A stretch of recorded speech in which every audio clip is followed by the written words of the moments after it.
আজ আমি নিয়ে চলে এসেছি ই রিক্সার ইন্ডিকেটার ফ্লাশার নিয়ে। ইন্ডিকেটার ফ্লাশার আমার এই যে দেখছো, ইন্ডিকেটার ফ্লাশারটা আমি খুলছি। এই যে ফ্লাশারটা আমি বার করে দেখাই।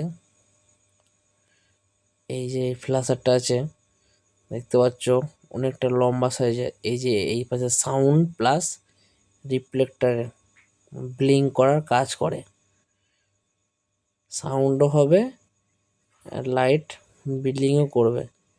এই যে দেখাবো আমি এতে কি করে কি কাজ হয়। এই যে একটা আছে যে এল লেখা আছে, বি হচ্ছে ইনপুট, এল হচ্ছে আউটপুট, মানে 12 ভোল্ট কারেন্ট এই বি এর এইখান থেকে দেওয়া হবে আর এল এর এইখান থেকে বেরিয়ে আসবে। এটাই হলো ইন্ডিকেটর ফ্ল্যাশারের কাজ।